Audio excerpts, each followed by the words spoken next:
नमस्ते बालाजी हिंदी टैरो में मैं कृष्णा दास फिर से आ गई हूँ आप लोगों की स्वागत करने। मैं फिर से लेके आई हूँ एक जनरल लव रीडिंग, लेकिन जो लोग सिंगल्स हैं, जो खुद को सिंगल मानते हैं, किसी भी तरीके से अगर आप खुद को सिंगल मानते हो तो ये रीडिंग आपके लिए होगी। जनरल है और जेंडर स्पेसिफिक भी नहीं है और एनर्जी वाइज वर्षा होते रहते हैं। सनसाइन मून साइन किसी भी साइन से अगर आप सेजिटेरियस हो यानी धनु राशि हो तो ये रीडिंग आपके लिए होगी। इस रीडिंग को आप 13 से लेके 19 अक्टूबर तक देख सकते हो। देख लेते हैं सेजिटेरियस के सिंगल्स के जो भी लोग हैं, आपकी पास्ट की एनर्जी कैसी थी। सेजिटेरियस आपकी पास्ट की एनर्जी देख लेते हैं।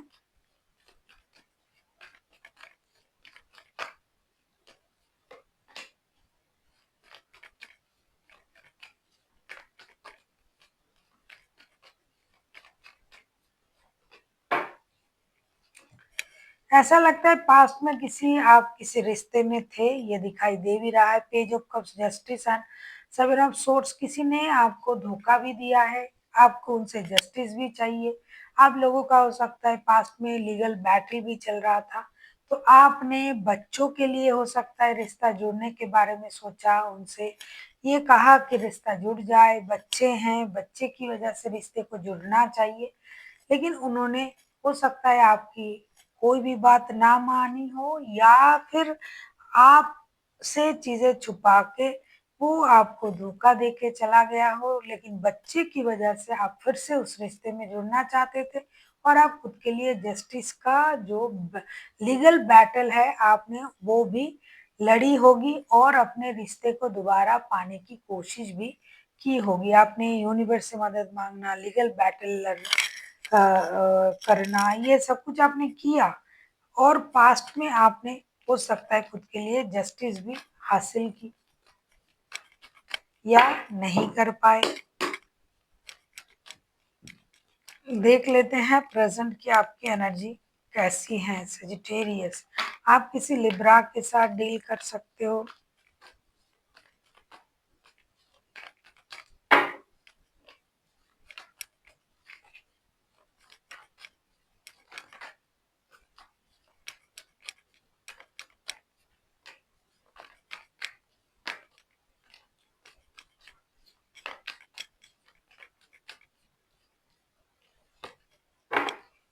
प्रेजेंट में भी आप उसी सिचुएशन में हो, लेकिन एक अंतर है पास्ट की एनर्जी और प्रेजेंट की एनर्जी में।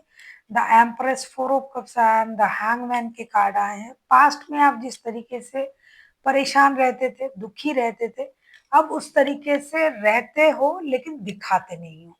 पास्ट में आपको ये देख के कोई समझ पाएगा कि आप परेशान हो क्योंकि आपने बहुत भाग दौड़ की, लीगल बैटल लड़ा, रोया धोया, यूनिवर्स से मदद मांगी, लेकिन प्रेजेंट में आपको जितना मिला है उससे आप खुश भी नहीं हो, लेकिन आप दुखी भी नहीं दिखाना चाहते हो किसी को कि आप परेशान हो, दुखी हो, चीजें आपके मन मुताबिक नहीं हुआ है, आप वो भी दिखाना नहीं चाहते हो और आपने खुद से खुद को रोक के रखा है।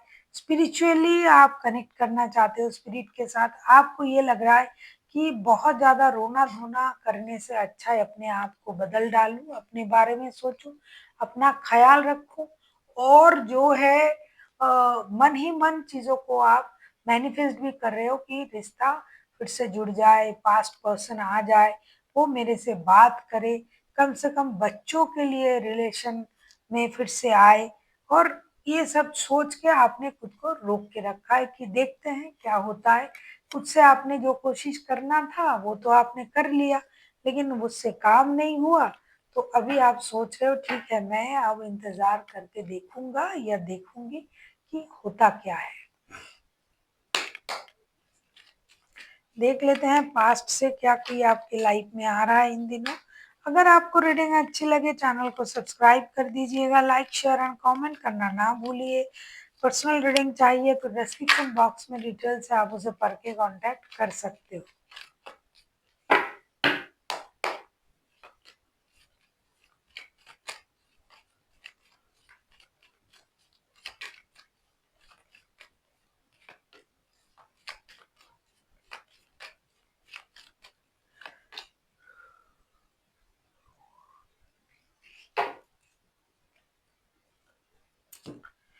पास्ट के पर्सन आने में queen of pentacles, five of wands and king of wands के कार्ड आए हैं। देखो, आए तो बहुत जल्दी आ सकते हैं, लेकिन नहीं आए तो नहीं आएंगे, रुके हुए हैं।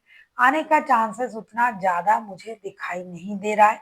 हो सकता है आपको परेशानी हो, आपको दुख हो ये बात सुन के, लेकिन ये पास्ट की चीज़ों में अभी भी अटका हुआ ये इंसान। हो सकता है ये अपनी स्टेबिलिटी पर काम कर रहा है, और इनको कुछ पैसे के मामले भी हो सकते हैं आप लोगों की रिश्ते में। तो कितना भी इनके दिल में रिश्ता थोड़ा-सा, थोड़ी-सी भी अगर जगह है, उसमें पैसा ही है और लड़ाई-झगड़ा ही है, मेंटल कॉन्फ्लिक्ट है। बहुत सारे लोग इन्वॉल्व थे रिश्ते में, इस बात को ये सोच रहे हैं। साथ ही साथ खुद की स्टेबिलिटी ना पाने का भी एक दर्द है। तो फिलहाल तो जो भी वक़्त मैंने बताया अभी का 13 से लेके 19 अक्टूबर तक, तो इसमें पास्ट की पर्सन के आने की चांसेस बहुत कम है, ना के बराबर। देख लेते हैं नया कोई आ रहा है या नहीं आपके लाइफ में।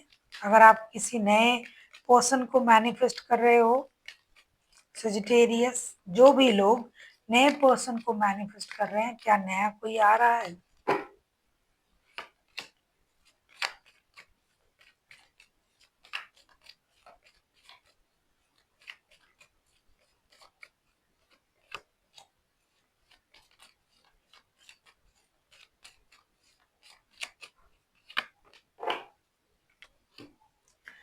S of pentacles, the moon, three of pentacles. अगर मैं कहूँ कि नया कोई आ रहा है, नया कोई आने के लिए शायद आप सोच रहे हो, लेकिन फिर भी एक ट्रायंगल, एक झूठ, एक परेशानी तैयार होगी। तो हो सकता है आप पास्ट की ट्रॉमा से ही अब तक नहीं बाहर आए हो, तो आप किस तरीके से नए रिश्ते में जाओगे। ऐसा नहीं कि आप स्टेबिलिटी नहीं चाहते हो, रिश्ता नहीं चाहते हो, बात करना नहीं चाहते हो, तो उस हिसाब से आप वर्क प्लेस में किसी के साथ जुड़ सकते हो, बात कर सकते हो, लेकिन फिर भी आप उस ट्रॉमा से बाहर नहीं आ पाओगे। और ये रिश्ता भी उतना स्टेबल, इतना अच्छा रिश्ता नहीं बन पाएगा, क्योंकि आप परेशान हो मन ही मन। और शायद आप नए रिश्ते को उस तरीके से मैनिफेस्ट नहीं कर रहे हो, लेकिन कुछ हद तक किसी के साथ बात करना, कुछ नए तरीके से रिश्ते जुड़ने की चांसेस है। वो स्टेबल, बहुत ज़्यादा स्टेबल नहीं होगा, लेकिन कुछ बातचीत, हल्का-फुल्का बातचीत करके मन के जो परेशानी है उसे शेयर करना, बात करना, इस तरीके का कुछ हो सकता है। लेकिन अगर आप शादी, स्टेबिलिटी, ये वो सब सोच रहे हो, आप सोच भी नहीं रहे हो जितना मुझे दिखाई दे रहा है, तो वो सब नहीं होगा। लेकिन रिश्ते में किसी के साथ बात करके आपको थोड़ा-सा जो है मानसिक रूप से शांति मिल सकते हैं। देख लेते हैं आपका आपके लिए एंजल की तरफ से क्या गाइडेंस है। सजिटेरियस, देख लेते हैं आपके लिए एंजल की तरफ से क्या गाइडेंस दिया जा रहा है। सजिटेरियस, अगर आपको रीडिंग अच्छी लगे चैनल को सब्सक्राइब कर दीजिएगा, लाइक, शेयर एंड कमेंट करना ना भूलिए। पर्सनल रीडिंग चाहिए तो डिस्क्रिप्शन बॉक्स में डिटेल्स है। देख लेते हैं आपके लिए क्या गाइडेंस है। फॉरगिवनेस, इसमें तो आपको आना ही आना है। एंजल का गाइडेंस है, कोई मामूली बात नहीं। फॉरगिवनेस का कार्ड आया है, तो डेफिनेटली आपको फॉरगिवनेस की एनर्जी में ही आना पड़ेगा, क्योंकि जब तक आप पास्ट की चीज़ों को नहीं भूलोगे, उनको माफ़ नहीं कर पाओगे, तब तक आप आगे नहीं बढ़ पाओगे। फिलहाल आप स्टक भी हो अपनी एनर्जी में, अपनी सोच में, अपनी सिचुएशन में, तो आपको डेफिनेटली फॉरगिवनेस की एनर्जी में आना ही आना है। So thank you for watching, and फिर मिलते हैं एक नई वीडियो के साथ। तब तक के लिए स्वस्थ रहिए, मस्त रहिए और वीडियो देखते रहिए।